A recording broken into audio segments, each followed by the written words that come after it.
নমস্কার বন্ধুরা, আপনাদের সবাইকে স্বাগত জানাই। আজকে আমি একটা ব্রেকফাস্টের জন্য বা ডিনারের জন্য কিভাবে নরম সুস্বাদু রুটি বানাবেন সেই রেসিপিটাই শেয়ার করব আপনাদের সাথে। এইভাবে রুটি বানালে যাদের দাঁতের জন্য বা বয়সের জন্য, দাঁতে ব্যথার জন্য বা বয়সের জন্য রুটি খেতে অসুবিধা হয়, তারাও কিন্তু সহজে খেতে পারবেন রুটি, এবং খেতেও খুব ভালো হয়। তো সেটাই আমি দেখাবো আপনাদের। এটা মানে সিম্পল রুটি, পরোটা নয়, কাজেই সবাই খেতে পারবেন। ওই জন্য আপনি এটা আটাতেও করতে পারেন, অথবা আটা ময়দা মিশিয়ে করতে পারেন, বা শুধু ময়দাতেও করতে পারেন। এরকমভাবে রুটিগুলো ফুলে উঠবে এইভাবে করলে। তো এর জন্য আগে আমি দুটো আলু সেদ্ধ করে রেখেছিলাম। এই আলুর জন্যই কিন্তু এই রুটিটা অনেক সফট হবে। তো দুটো মাঝারি সাইজের আলু সেদ্ধ করেছিলাম, এটাকে আগে গ্রেট করে নিলাম গ্রেটারের সাহায্যে। তারপরেও কিন্তু হাত দিয়ে একটু চটকে এরকম যাতে কোনোভাবে লাম্প না থাকে সেটা দেখতে হবে আর কি, সেভাবে করে নিতে হবে। সেই জন্য আবার হাত দিয়ে একটু এটাকে এইভাবে করে নিচ্ছি। শুধু গ্রেট করে রাখলেই হবে না, এইভাবে একটু নরম করে নিতে হবে। তারপর এই আলুর মধ্যে কয়েকটা জিনিস মেশাবো। এটা দেখুন আমি ভালো করে মেখে, আটা মাখার মতো করে মেখে আলাদা করে রেখে দিচ্ছি। আর এখানে তারপর 2 চামচ টক দই নিয়েছি, 2 চামচ টক দই নিচ্ছি। আর এই টক দইয়ের মধ্যে যদি আপনাদের বাড়িতে ইস্ট থাকে তাহলে 1 চামচ ইস্ট মিশিয়ে নেবেন। আর ইস্ট তো সবসময় আমাদের থাকে না বাড়িতে, তো ইস্ট না থাকলে মেশাবেন, যেমন আমারও আজকে ছিল না। তো আমি মিশিয়েছি এখানে 1 চামচ বেকিং পাউডার এবং একটু মেশাবো। আর একটুখানি দেখুন ছোট 1 চামচ চিনি দিয়েছি, পরিমাণ মতো নুন দিয়েছি, আর দেব 1 চামচ বেকিং পাউডার, আর সামান্য একটু মানে 1/4 চামচ বেকিং সোডা, খাবার সোডা যেটা বলি আর কি। এগুলো দিলে রুটিগুলো ফুলবে। আর ইস্ট দিলে তো কথাই নেই, ইস্ট দিলে রুটিগুলো খুব সুন্দর ফুলবে। তো সেটা ইস্ট ছিল না বলে আমি এইভাবে বেকিং পাউডার আর একটু বেকিং সোডা দিলাম, একটুখানি দিয়ে নিলাম। দিয়ে তারপরে এটা খুব ভালো করে জিনিসগুলো সব একসাথে মিশিয়ে নিতে হবে দইয়ের সাথে। খুব ভালো করে মেশানো হয়ে গেলে এটা আবার ওই যে আলুটা মেখে রেখেছি, মানে আলুটা যে মাখার মতো করে মেখে রেখেছি, তার মধ্যে এটাকে খুব ভালো মতো মিশিয়ে দিতে হবে চামচের সাহায্যে। দেখুন আমি খুব ভালো মতো এই মিশ্রণটা মিশিয়ে দিচ্ছি। তা আমাদের এখানে খুব বৃষ্টি হচ্ছে আজকে, বৃষ্টির আওয়াজ একটু ক্যাচ করছে এটা ভয়েস দেওয়ার সময়, সেটা একটু ইগনোর করবেন। প্রচণ্ড বৃষ্টি হচ্ছে এখানে আজকে, কাল থেকেই হচ্ছে, আজকে বেশি হচ্ছে। এটা খুব ভালো মতো মিশিয়ে দেওয়ার পর এর মধ্যে আমি 1.5 গ্লাস মতো আটা মিশিয়ে দেব। আমি শুধু আটাই করেছি, আপনারা ইচ্ছে করলে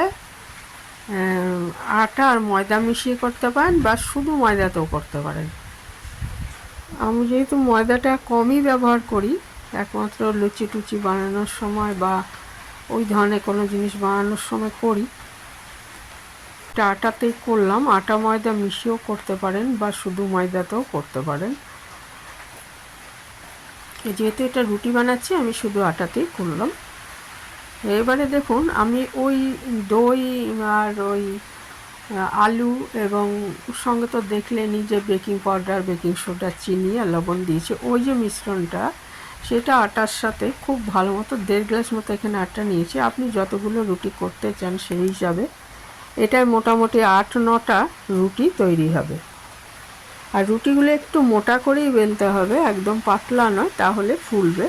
তারপরে কিন্তু আমি অল্প অল্প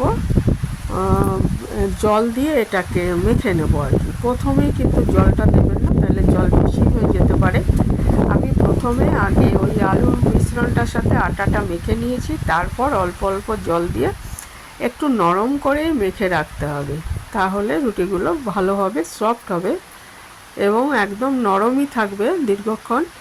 আর খেতেও কোনো অসুবিধা হবে না। যাদের রুটি খেতে অসুবিধা হয় শারীরিক কারণে, দাঁত ব্যথা কি একটু বয়স হয়ে গেছে, সেই জন্য তাদের পক্ষেও এটা রুটিটা খেতে সুবিধাজনক হবে।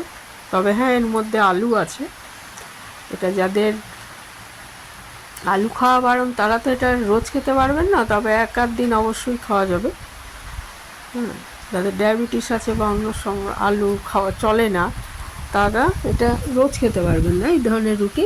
তবে মাসে 1-2 দিন তো খাওয়াই যায়। এই দেখুন, আমি এটা মেখে 10 মিনিট রেখে দিতে হবে। হ্যাঁ, 10 মিনিট পর ফিরে এসে আমি আবার এটাকে একটু মেখে নিচ্ছি। 10 মিনিট ঢাকা দিয়ে রেখে দিয়েছিলাম, তারপরে ঢাকাটা খুলে আবার একটু মেখে নিচ্ছি। এটা আরও নরম হয়ে গেছে। এর সময় দরকার হলে যদি বেলতে অসুবিধা হয় আরও সামান্য একটু আটা মিশিয়ে নিতে পারেন। এবার দেখুন, আমি রুটিগুলো একটু মোটা করে বেলে নেব। একটু মোটা মোটা করেই বেলে নিচ্ছি রুটিগুলো।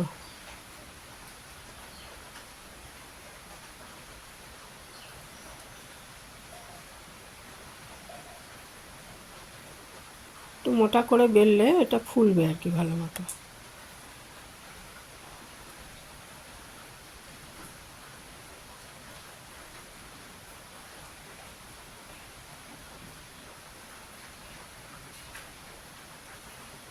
আর কয়েকটা রুটি বেলা হয়ে গেলে তারপরে আমি এখানে এগুলো তাওয়ায় সেঁকে নেব। সেঁকাটা শুধু তাওয়াতেই করব, মানে পরে আমরা কিছুটা সেঁকে যেমন জালে রুটিটা সেঁকি সেইভাবে করব না, শুধুমাত্র তাওয়ার মধ্যেই উল্টে পাল্টে এটা সেঁকে নেব, তাহলেই রুটিগুলো রেডি হয়ে যাবে। এর সাথে যে কোনো নিরামিষ সবজি কি চিকেন যাই খান, চিকেন রান্না বা চিকেন কষা বা আলুর দম, সবই ভালো লাগবে খেতে। যারা এইভাবে কখনো রুটি করেননি, করে দেখতে পারেন অবশ্যই।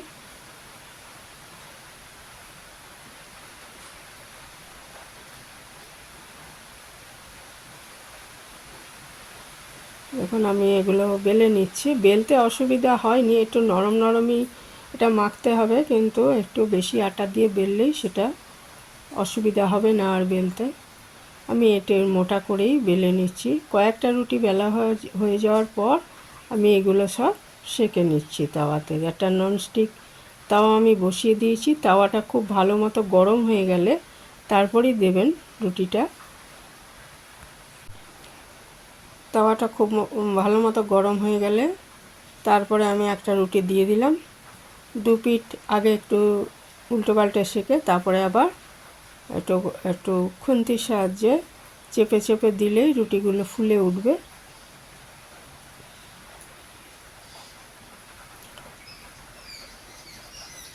অনেকে এটা একটা ছেঁড়া কাপড় দিয়েও, খুন্তির বদলে ছেঁড়া কাপড় দিয়েও, আমি নর্থ ইন্ডিয়ায় দেখেছি ওরা ওইভাবে করেন, যে খুন্তির বদলে ওই কাপড় দিয়ে চেপে চেপে রুটিগুলো করলে তাহলে খুব সুন্দর ফুলে ওঠে।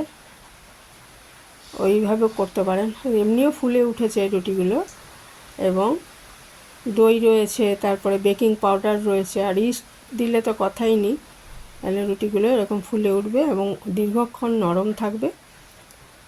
তো এই ছিল আমার আজকের রেসিপি। এইভাবে আমি সমস্ত রুটিগুলো সেঁকে নিলাম। নতুন বন্ধু কেউ আজ আমার চ্যানেলে এসে থাকলে চ্যানেলটা সাবস্ক্রাইব করার অনুরোধ রইল। ফেসবুক পেজ থেকে যারা দেখবেন পেজটা ফলো করার অনুরোধ রইল। আর পুরানো বন্ধুদের আমার অনেক ধন্যবাদ। কতজনের নাম বলবো, অনেকেই আছেন যারা নিয়মিত আমার ভিডিও দেখেন, আমাকে সুন্দর সুন্দর কমেন্ট করেন এবং এক সময় ভাবি আর করবো না ভিডিও, কিন্তু তাদের ওই কমেন্টগুলো আমাকে আবার নতুন ভিডিও করতে উৎসাহ যোগায়। তাই এরকম বেশ কয়েকজন আছেন, সবার নাম আলাদা করে বললাম না, তাদের আমার অনেক কৃতজ্ঞতা জানাই। তা এখানেই শেষ করছি বন্ধুরা, ভালো থাকবেন সবাই। আবার একটা নতুন রেসিপি নিয়ে চলে আসব। আজকাল রোজ ভিডিও দিতেও আমার অসুবিধা হচ্ছে, তো অন্তত একদিন পর পর আমি ভিডিও তো অবশ্যই দেওয়ার চেষ্টা করব। তাই এখানেই শেষ করছি, ভালো থাকবেন সবাই।